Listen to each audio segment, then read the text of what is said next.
Ivan വുക്കോവിനോവിച്ച് പരിശീലക സ്ഥാനം ഒഴിഞ്ഞുവെന്ന വാർത്ത കേരള ബ്ലാസ്റ്റേഴ്സ് ആരാധകരെ ഞെട്ടിക്കുന്നതായിരുന്നു.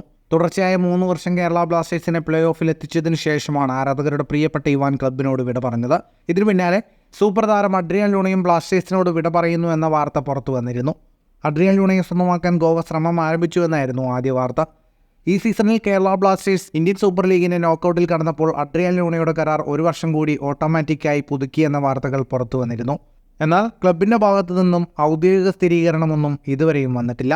എന്നാൽ കേരള ബ്ലാസ്റ്റേഴ്സ് ആരാധകർക്ക് വലിയ ആശ്വാസം നൽകുന്ന വാർത്തയാണ് ഇപ്പോൾ പുറത്തു വന്നിരിക്കുന്നത്. നിലവിൽ ലഭിക്കുന്നതിനേക്കാൾ മികച്ച ഓഫറാണ് FC ഗോവ മുന്നോട്ട് വെച്ചതെങ്കിലും അത് വേണ്ടെന്ന് തീരുമാനിച്ച് ബ്ലാസ്റ്റേഴ്സുമായി കരാർ പുതുക്കാനാണ് താരം തീരുമാനിച്ചിരിക്കുന്നത്. ലൂണ ബ്ലാസ്റ്റേഴ്സുമായി കരാർ പുതുക്കുകയും അടുത്ത സീസണിൽ പുതിയ പരിശീലകന്റെ കീഴിൽ കളിക്കാൻ ഒരുങ്ങുകയുമാണ്. വിദേശ താരങ്ങളായ ലെസ്കോവിച്ചും ദിമിത്രിയോസും കേരള ബ്ലാസ്റ്റേഴ്സിനോട് വിട പറയാൻ തയ്യാറെടുക്കുകയാണ്. കൂടാതെ വിപിൻ മോഹൻ അടക്കമുള്ള യുവ മലയാളി താരങ്ങൾക്കും വലിയ ഓഫറുകൾ വന്നിട്ടുണ്ട്. കൂടുതൽ ഫുട്ബോൾ വാർത്തകൾക്കായി ഈ ചാനൽ ഇപ്പോൾ തന്നെ സബ്സ്ക്രൈബ് ചെയ്യുക.